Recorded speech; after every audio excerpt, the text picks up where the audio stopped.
कुछ आपको motivational line में आपको सुनाता हूँ जो आपके अंदर ऊर्जा भर देगी, आपको अंदर ऊर्जा भर देगी। और लाइनें कुछ इस तरह से मोटिवेशनल लाइनें कि हमारी लड़ाई तो तूफानों से हैं, हमारी लड़ाई तो तूफानों से हैं, ये लहरें बेवजह ही शोर मचा रही है, हमारी लड़ाई तो खुद से हैं, ये पड़ोसी बेवजह ही फुदक रहे हैं। आपको समझ आ गई होगी लाइनें कि यह लाइनें आपके अंदर ऊर्जा भरेगी जो आपको किसी भी कार्य को करने के लिए ज़रूरी होता है। ठीक है, तो पहला क्वेश्चन देखो। पहला क्वेश्चन है कि एक जो है 35 ग्राम वजन का एक हीरा है और जिसका मूल्य इसमें लिखा हुआ 12,550 रुपये, 12,550 रुपये है, को 2 टुकड़ों में काट दिया जाता है, जिसका वजन 5:2 के अनुपात में उसको काट दिया जाता है। ठीक है, यदि मूल्य वजन के वर्ग के समानुपाती है, इसका क्या बोल रहा है कि वजन वर्ग के समानुपाती है, तो हानि ज्ञात कीजिए, उसमें कितना उसको लॉस हुआ है, वो लॉस अपन को इसमें निकालना है। क्वेश्चन आप सभी ने पढ़ लिया होगा और आप सभी के समझ में आ गया होगा। अब इस क्वेश्चन को अपन करने की कोशिश करते हैं, सोल्व करने की कोशिश करते हैं। देखो ये बोल रहा है कि 35 ग्राम का एक हीरा था, एक 35 ग्राम का हीरा था। ठीक है, 35 ग्राम का हीरा था। अब उसको क्या किया गया, इसको काट दिया गया और काटने के बाद में इसको काटा गया तो 7:2 में, 7 नहीं 5:2 में इसको काट दिया गया, 5:2 में इसको काट दिया गया। ठीक है, 5:2 में इसको काट दिया गया और बोल रहा है कि इसका मूल्य है ना, ये वर्ग के समानुपाती है, वर्ग के समानुपाती इसका मूल्य है। तो यदि ये 35 ग्राम था, 35 ग्राम था तो इसका मूल्य कितना था, 12,250 रुपये था। 35 ग्राम का 12,250 रुपये था। इसका मतलब यह हुआ। और मूल्य किसके समानुपाती है, वर्ग के समानुपाती है, वर्ग के समानुपाती। इसका मतलब ये 35 था तो 35 का वर्ग कितना होगा, आप बोलोगे 35 का वर्ग कितना होता है, 1225 होता है। तो 1225 तो 1225 यूनिट का मान तो ये था, तो 1225 यूनिट का मान था कितना, 12,250 था। आप समझ गए होंगे 1225 यूनिट, ये यूनिट है, इस यूनिट का मान था कितना, 12,250 रुपये था।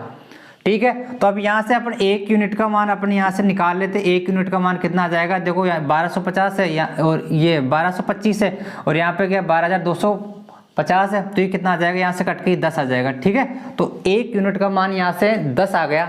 और उसके बाद में देखो अब यहाँ पे इसको काट के 5:2 में इसको काट दिया गया, हीरे को 5:2 में काट दिया गया। तो 5:2 में काट दिया गया तो इसका मूल्य तो क्या होगा, मूल्य तो इसमें कहा गया है कि इसके वर्ग के समानुपाती है, वर्ग के समानुपाती मूल्य, तो वर्ग के समानुपाती मूल्य होगा तो ये 5:2 में, तो इसका तो क्या हो जाएगा, ये क्या है 5:2 में।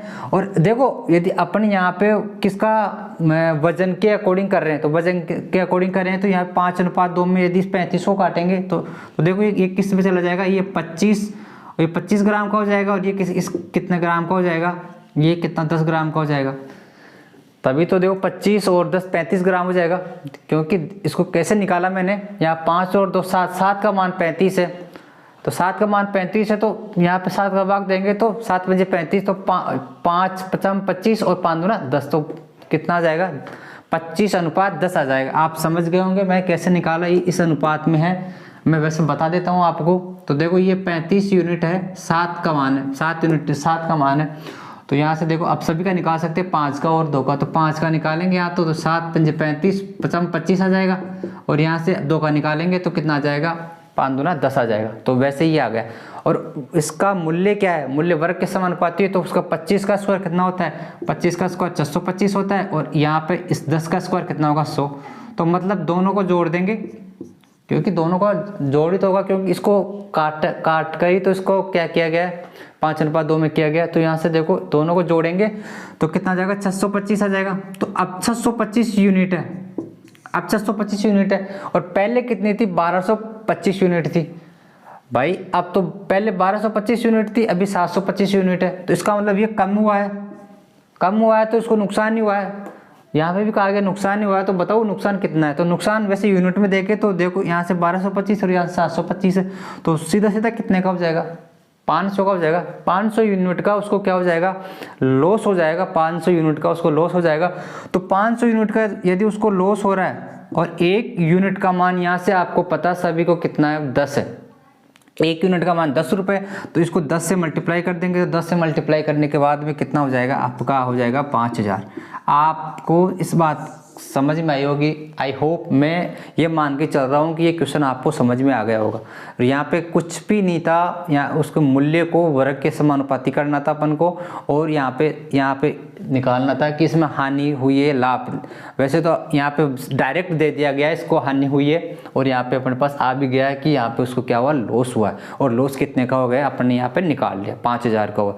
आई होप आप समझ गए होंगे। अब नेक्स्ट क्वेश्चन पे चलते हैं। देखो इस क्वेश्चन को देखते हैं। इसमें है कि दो समरूप त्रिभुजों के दो सिमिलर ट्राइंगलों के क्षेत्रफल क्रमशः दे रखे हैं। एक का 169 सेंटीमीटर है वर्ग सेंटीमीटर, दूसरे का है 121 वर्ग सेंटीमीटर। यदि सबसे बड़ी त्रिभुज की सबसे लंबी भुजा दे रखी है इसने 26 सेंटीमीटर, तो दूसरे त्रिभुज की सबसे लंबी भुजा कितनी होगी, ये आपसे पूछा गया। ये एक फॉर्मूले पर बेस्ड क्वेश्चन है। तो देखो क्या होता है फॉर्मूला, आपको यदि पहला त्रिभुज यदि अपन उसको ABC मान ले, तो यहाँ पर ABC का एरिया अपॉन, यदि दूसरे त्रिभुज को अपन PQR माने तो PQR का एरिया इक्वल टू होता है, इसमें आपको दे रही कि सबसे बड़ी भुजा, तो यदि इसकी सबसे बड़ी भुजा, यदि ट्राइंगल ABC की अपन सबसे बड़ी भुजा AB को माने, तो यहाँ पे जो भी है उसका स्क्वायर AB का स्क्वायर होगा। और इसके अंदर यदि अपन सबसे बड़ी भुजा PQR में PQ माने तो PQ का स्क्वायर होगा।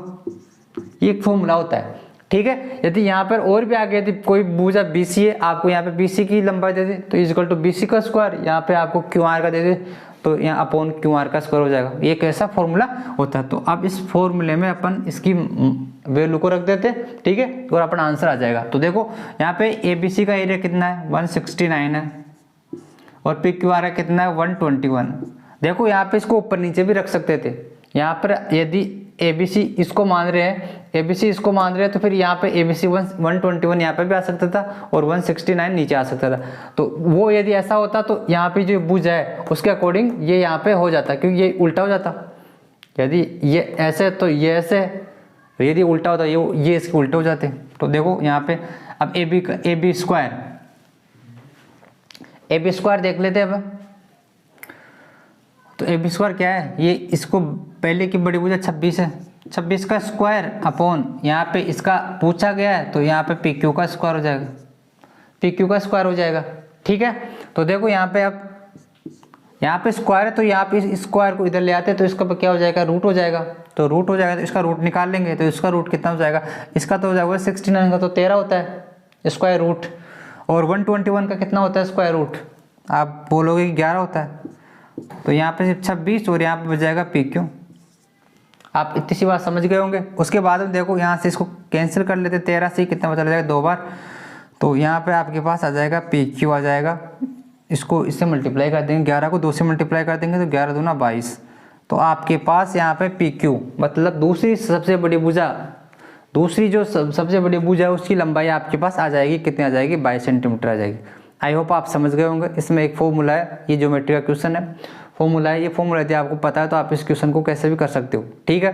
यहाँ पे आपको सबसे बड़ी भुजा की जगह आपको बोल दी सबसे छोटी भुजा ये है, और दूसरे की सबसे छोटी भुजा आपसे पूछी जा सकती है, ठीक है। आप समझ गए होंगे इस बात को। और आपको कहीं ऐसा भी दे सकते हैं कि यहाँ पे आपको एक का क्षेत्रफल दे दें और दोनों भुजाएं दे दें, उसके बाद में दूसरे का क्षेत्रफल पूछ सकते हैं। तो ये क्वेश्चन, ये फॉर्मूला है, ये फॉर्मूला पता है आपको तो किसी भी टाइप का क्वेश्चन आप इसमें कुछ भी छेड़छाड़ी कर सकता है इस क्वेश्चन में, तो आप इसको कर सकते हो। आई होप आप समझ गए होंगे, ठीक है। मैं ये मान के चल रहा हूँ कि आपको ये क्वेश्चन समझ में आ गया होगा, ठीक है।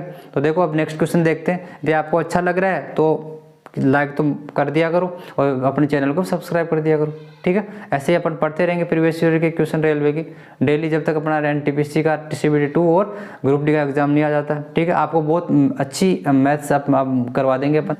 ये क्वेश्चन है कि 3√5, 2√8, 4√6, 3√7 और 5√3, इसको क्या करना है, अवरोही क्रम में करना है। अवरोही क्रम डिसेंडिंग ऑर्डर में जमाना है। डिसेंडिंग का मतलब यह होगा, अवरोही का मतलब यहाँ पर यह है कि अपन को बड़े से छोटे की तरफ जाना है। पहले बड़ा अंक लगाना है, फिर उसके बाद में उसको उससे छोटा, फिर उससे छोटा, ऐसे चलना है, बड़े से छोटा, ठीक है। डिसेंडिंग ऑर्डर में चलना है। तो देखो यहाँ पर ये है, इसको किस तरह से सोल्व करते हैं। देखो यहाँ पे रूट में कुछ संख्याएं बाहर है, कुछ अंदर है रूट में। तो देखो यहाँ पर तो सिर्फ रूट ही है, तो रूट है तो ये तो आसान हो जाएगा। तो कैसे आसान हो जाएगा, अपन कुछ ऐसा कर लेते हैं कि यहाँ पे या तो भाई या तो सभी को रूट में डाल देते हैं या सभी को बाहर निकाल लेते हैं, बस ये तो सभी रूट में से संख्या उसको बाहर निकाल लेते हैं, या फिर जो ये बाहर संख्या है रूट में नहीं उसको अंदर रूट में डाल देते हैं ताकि अपना आसान हो जाए। तो अपना आसान क्या हो सकता है, सबसे आसान क्या अपन रूट 5 का रूट निकाल सकते हैं क्या अपन रूट 8 का निकाल सकते हैं क्या रूट 6 का निकाल सकते हैं निकाल तो सकते हैं, लेकिन टाइम कितना लगेगा ये देखो ना। आप तो अपन आसान करना है, इसको कम टाइम में करना है, तो वो क्या करेंगे अपन इसको जो बाहर है ना उसको अंदर डाल दो ना, रूट में जो बाहर है उसको अंदर डाल दो ना, तो जो भी अंदर रूट में जितनी बड़ी संख्या होगी वो सबसे बड़ी हो जाएगी, उससे छोटी उसके अकॉर्डिंग अपन देखते जाएंगे। जो आसान काम है वो करो ना, तो वैसे ही अपन इसको सोल्व करते जाएंगे। तो देखो अब ये संख्या इस तरह से है, तो इसमें क्या कर देंगे, ये अंदर जाएगी तो इसको क्या होगा, स्क्वायर होगा भाई, अंदर जाएगी तो ये इसका स्क्वायर होगा। जब बाहर आती है तो उसका क्या हो जाएगा, रूट होता है। तो देखो यहाँ पे अंदर जाएगी तो यहाँ पे 3 का स्क्वायर 9 से गुणा होगा ये मतलब, तो इसको सोल्व कर देते हैं अपन। 9 से 9 पंजे 45 हो जाएगा ये, और ये कितना हो जाएगा, 4 से मल्टीप्लाई करना है इसको, 8 चौक 32 हो जाएगा, और ये कितना हो जाएगा 16 छिका कितना हो जाएगा 96 हो जाएगा। तो इसमें कितना हो जाएगा, 9 7 63 हो जाएगा, और यहां से कितना हो जाएगा 25 तिया 75 हो जाएगा। अब आप देख लो, क्योंकि रूट में जितनी बड़ी नंबर होगा तो उसका जो स्क्वायर रूट है वो भी बड़ा ही निकलेगा। आप इस बात को समझ पाए होंगे, ये किसी मैं इसको मान के चल रहा हूँ कि आपको आ रही है, ये चीज़ तो आ रही है। तो इसमें जितने भी बड़ा नंबर होगा वो क्या होगा, सबसे बड़ा हो जाएगा।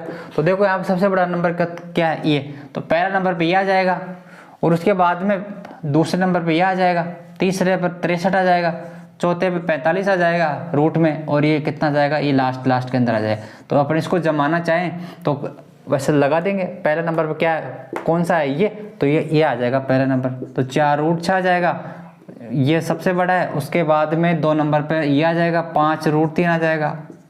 उसके बाद में 3 नंबर पर ये आ जाएगा, 3 रूट 7 आ जाएगा, और उसके बाद में चौथे नंबर पर ये आ जाएगा 3 रूट 5, और लास्ट के अंदर लास्ट में आ जाएगा 2 रूट 8 आ जाएगा, ये आ जाएगा। ठीक है, आप समझ पाए होंगे।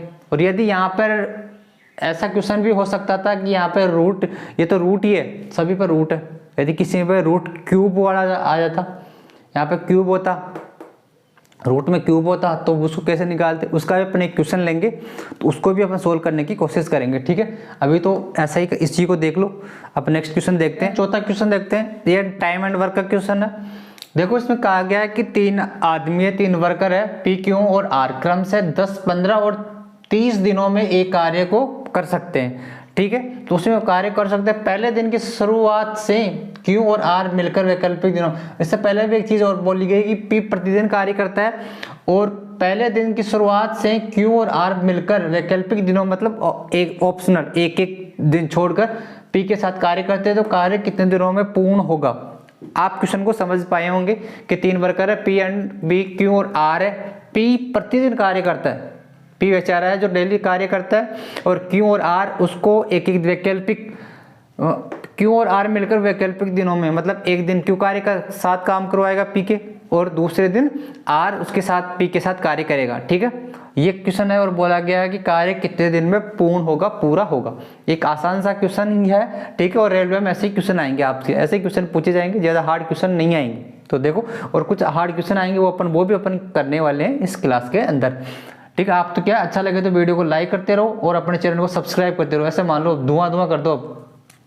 देखो एक पी बंदा है, वो कितने दिन में, 10 दिन में, और क्यू है वो 15 दिन में कार्य करता है, और एक है आर जो 30 दिनों में कार्य को पूर्ण करता है। तो देखो यहाँ से अपन क्या निकाल लेंगे, यदि ये तीनों वर्कर है तो यहाँ से टोटल वर्क की बात करें तो टोटल वर्क यहाँ पे कितना हो जाएगा, तीनों का एलसीएम हो जाएगा। एलसीएम कितना आ जाएगा, 30 आ जाएगा। तो टोटल वर्क उसका अपन यदि 30 मान ले, टोटल वर्क उसका 30 है, तो पर डे पी कितना वर्क करेगा, तो टोटल वर्क 30 है, 10 दिन में करता भाग दे देंगे, कितना आ जाएगा, 3 आ जाएगा। ये क्यू पर डे कितना कार्य करेगा, आप बोलो कि 2 आ जाएगा। और आर कितना कार्य करेगा, भाग दे देंगे तो 1 आ जाएगा। पर डे 1 कार्य करता है आर। अब देखो क्या है, क्वेश्चन में कहा गया है कि पी डेली कार्य करेगा और क्यू और आर इसकी मदद के लिए वैकल्पिक ऑप्शनल एक ही दिन इसका साथ देंगे और कार्य को करवाएंगे। तो देखो पहले दिन की शुरुआत करवाते हैं। पर पहले दिन में क्या होगा, पहले दिन पी तो कार्य करेगा, उसके बाद में उसके साथ कौन आएगा, क्यू आएगा। सेकेंड डे में क्या होगा, सेकेंड डे में पी तो वर्क करेगा लेकिन उसके बाद में आर आ जाएगा। थर्ड डे क्या होगा, तीसरे दिन आप समझ पा रहे होंगे, तीसरे दिन क्या होगा, तीसरे दिन ये रिपीट हो जाएंगे, पी और प्लस क्यू आ जाएंगे, क्योंकि पी को तो डेली कार्य करना है। ठीक है, आप इस बात को समझ पाए होंगे। तो देखो यदि पहले दिन पी और क्यू कार्य करता है तो पी और Q, P per day 3 work करता है और क्यू है पर डे 2 वर्क करता है, तो दोनों कितना वर्क कर देंगे, 3 और 2 5 हो जाएगा। ठीक है, 5 हो जाएगा। तो देखो ये तो 5 हो जाएगा और उसके बाद में पी और आर, पी वो 3 है और आर पर डे 1 है, तो कितना हो जाएगा, 3 और 1 4 हो जाएगा। ठीक है, उसके बाद में ये 5 हो जाएगा, इसी तरह से चलता जाएगा। तो देखो ये 5 है और ये 4 है, ये 9 हो जाएगा। तो मतलब 2 दिन के अंदर ये कितना कार्य कर रहे हैं, आप बात समझ रहे, 2 दिन में 9 वर्क कर रहे हैं, करवाना है 30। देखो इसका मल्टीपल देखते हैं, 30 का 9 का मल्टीपल ऐसा 30 आ जाए, आ रहा है क्या, या फिर उसके आसपास आ रहा है क्या। तो 9 दूना 18 नहीं आ रहा, 9 3 27, 27 पास में आ रहा है और लेकिन 9 चौक 36 होता है, तो वो आगे चला जाएगा। तो 27 कितना, 3 से मल्टीप्लाई करने पर कितना हो जाएगा, 27 वर्क कर देंगे और कितना 3, तो मतलब ये 2 दिन में है तो 3 दूना 6 दिन के अंदर ये कितना कार्य कर रहे हैं, 27, तो 6 दिन में हो जाएगा। अब कितना, 6 दिन में हो जाएगा। अब कौन सा आएगा, 7वां दिन आएगा, तो 7वें दिन में कौन वर्क करेंगे, ये दोनों, और वर्क कितना करवाना है इनको, 27 तो हो चुका और 30 में से 27 तो हो चुका, 3 बच गया, तो 3 वर्क और बच गया। और कौन मिलकर करेंगे, दोनों पी और क्यू, और कितना बच रहा है, 5 करेंगे, 5 दोनों मिलकर, तो 5 का भाग दे देंगे। 6 दिन पहले ले चुके हैं और अभी इतना और ले लेंगे, तो कितना हो जाएगा, 6 से 3/5। ठीक है, आप समझ पाए होंगे इस बात को, आई होप आप समझ गए होंगे। कितना टाइम लग गया उसको, इतना 6 सही 3/5 दिन उनको लगेंगे टोटल वर्क को करने में। ठीक है, अगला 5वां क्वेश्चन देखते हैं। इसमें कहा गया है कि लंबाई 5 मीटर और चौड़ाई 2 मीटर के आयत के अंदर का भाग 2 मीटर भुजा वाले वर्ग के रूप में छायांकित है। आयत के छायांकित वर्ग से अपरिवर्तित भाग के वर्ग का अनुपात निकालना है। देखो मैं क्वेश्चन को समझाता हूँ, क्या कहा गया है क्वेश्चन ये, एक इसमें ऐसा कहा गया है कि आयत है, इस तरह से आयत है, और आयत में ये क्या है, 5 मीटर इसकी लंबाई है और 2 मीटर इसकी क्या है, चौड़ाई है। ठीक है, और इसके अंदर एक क्या है, वर्ग है, स्क्वायर है। ये एक रेक्टेंगल है, इसके अंदर एक स्क्वायर है और वो स्क्वायर है 2 मीटर भुजा वाला, 2 मीटर भुजा है उसकी अंदर है, तो 2 मीटर भुजा है, तो 2 मीटर भुजा का एक स्क्वायर है। तो देखो ये 2 मीटर की है, तो 2 मीटर का इस तरह से स्क्वायर है, ऐसा स्क्वायर है 2 मीटर का। इसको अच्छी तरह से, और ये दिख नहीं रहा होगा आपको, ये इस तरह से, इस तरह से, ये 2 मीटर का 2x2 का एक स्क्वायर है। ये क्या है, छायांकित है, ये छायांकित है। तो देखो ये बोल रहा है कि आप बताओ कि आयत के छायांकित वर्ग से ये छायांकित है, इसका क्षेत्रफल कितना हो जाएगा। तो वर्ग का क्षेत्रफल कितना होता है, वर्ग स्क्वायर होता है। ठीक है, भुजा स्क्वायर होता है, वर्ग स्क्वायर क्या, भुजा स्क्वायर होता है, तो 4 होगा इसका। तो और अपरिवर्तित जो इस छायांकित भाग के अलावा बच गया, तो टोटल कितना था, 5 दूना 10 था और इसमें 4 चला गया, तो कितना बच गया, 6। तो इसका अनुपात कितना हो जाएगा, 2:3। 2:3 का ये आंसर इसका आ जाएगा। ठीक है, छायांकित भाग का, और जो भी छायांकित भाग नहीं है, जो भी शेडेड रीजन है उसका, और ये बच गया जो, उसका अनुपात 2:3 आ जाएगा। ठीक है, आई होप आप समझ गए होंगे। क्वेश्चन आसान था, आपको अच्छा कैसा लग रहा है वीडियो। ठीक है, आप आज के लिए इसको इतना ही रखते हैं। अच्छा लगा तो आप वीडियो को लाइक कर देना और अपने चैनल को सब्सक्राइब कर देना। ठीक है।